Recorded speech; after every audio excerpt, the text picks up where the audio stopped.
In this video, I'm going to walk you through how to end up in the wrong apartment, step by poorly thought out step. If you're looking for a guide to bad decisions, I'm about to share that with you.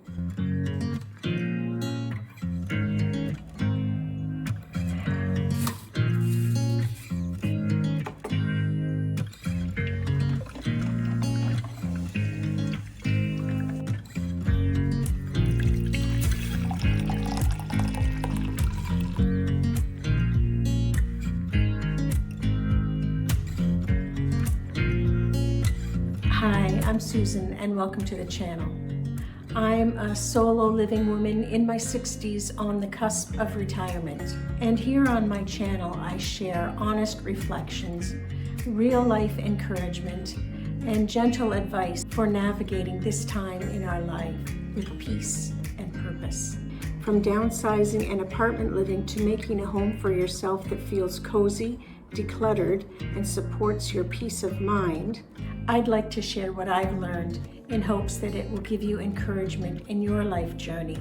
I've now been in my current apartment for a year, and honestly, I'd give it a solid 8 out of 10. Points deducted for the 6th floor balcony that I can't use because, I forgot, I'm afraid of heights.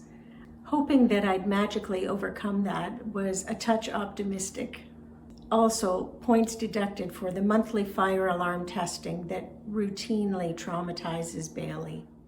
But hey, I'd be complaining more if they didn't test them. Safety first, right?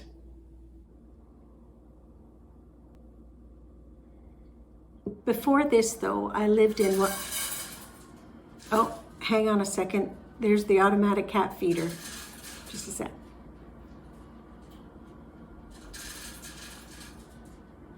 Before this, though, I lived in what we'll lovingly refer to as the failed apartment. It was another one of those decisions I clearly did not think through. There's being optimistic, and then there's being full-on delusional.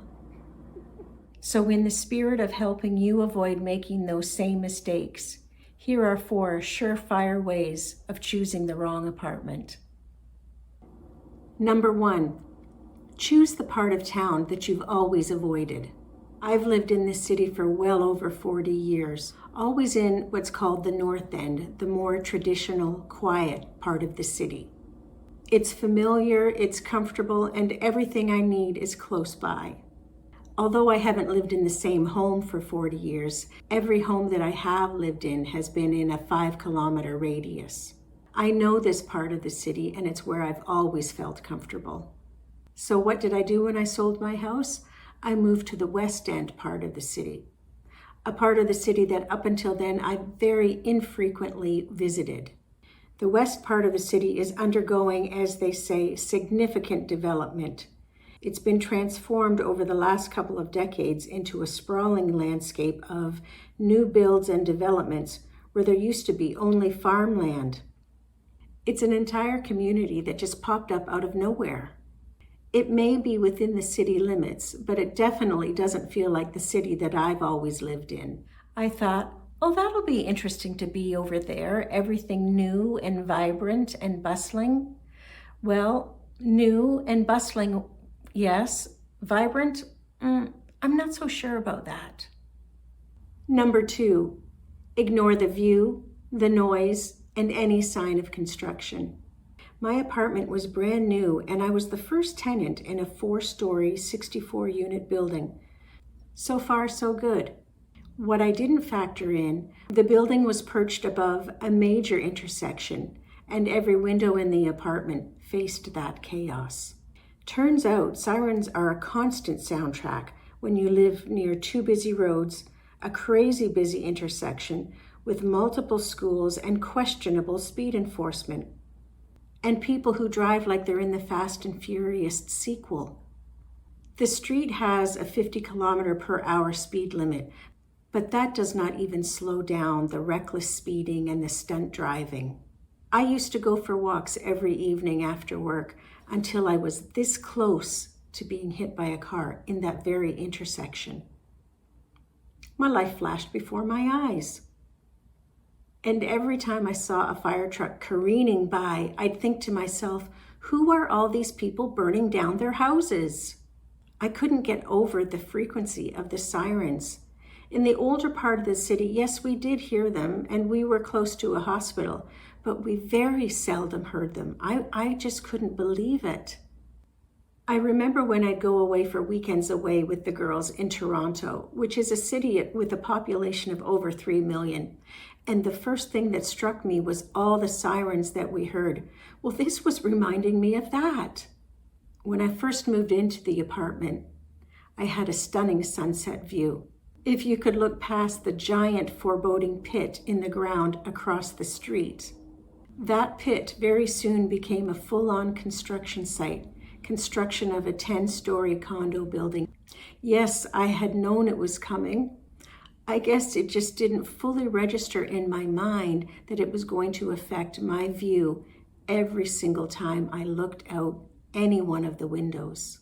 As my view quickly turned to cranes and scaffolding and cement and porta potties, I realized that I would have to move by the time that building was complete, if I ever wanted any semblance of privacy.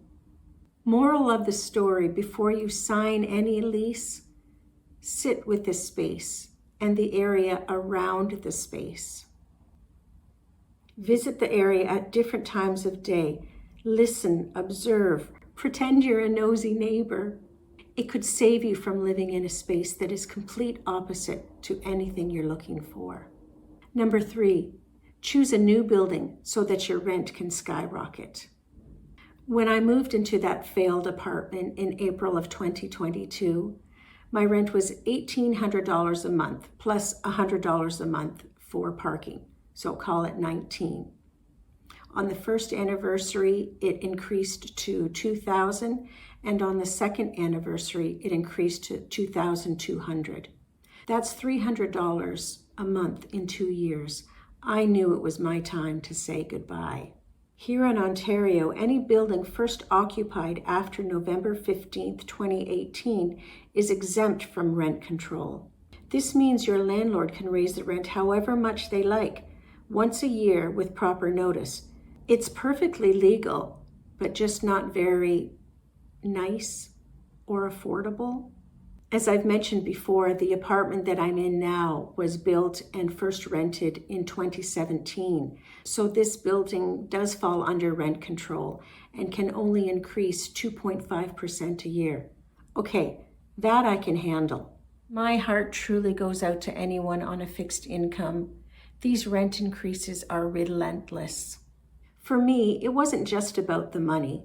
My old apartment was a 2-bedroom, 2-bathroom unit. It was a beautiful unit, I will absolutely admit to that. But during the time that I lived there, my daughter finished school in Ottawa and was no longer coming home to visit very often at all, as she settled in her own place. And it was more space than Bailey and I needed, and more space than I really cared to pay for.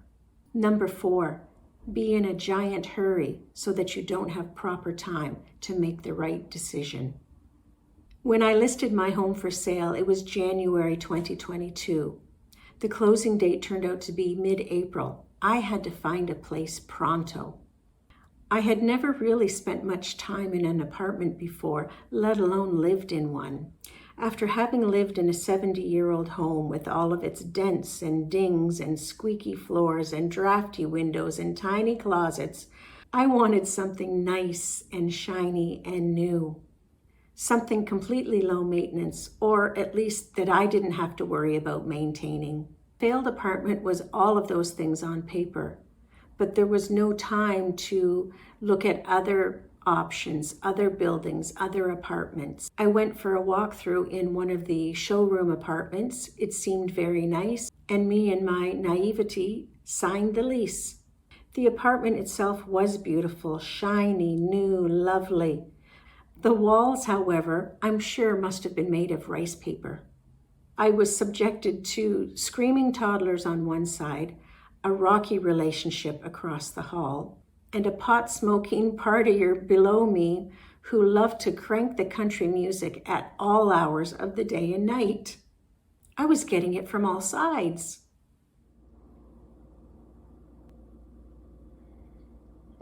So what did I learn from my stint in the failed apartment?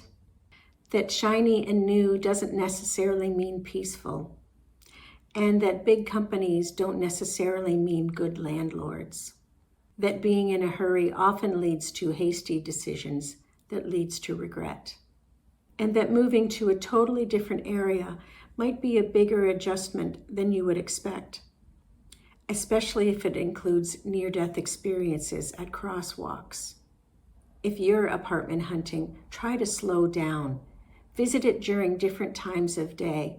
Ask people that you might see if they're happy there, because Lord knows getting a truthful, real review online, I think that's really difficult. Ask about rent increases.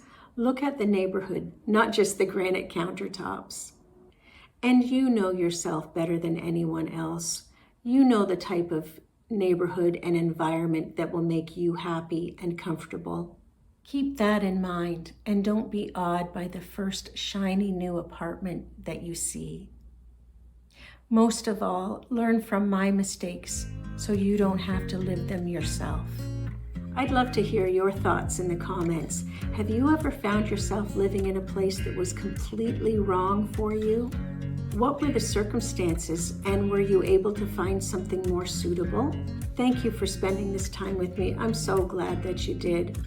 And I just want to say thank you so much to all of my new subscribers. In my last video, I put out a heartfelt plea asking if you could like, comment, and subscribe to the channel. And I'm just so happy by the positive, overwhelming, and encouraging response. Thank you so very much, and please feel free to do the same on this video. Your encouragement and support is appreciated more than you can ever know. Until next time, take care. I hope this day brings you peace and positivity and no sirens.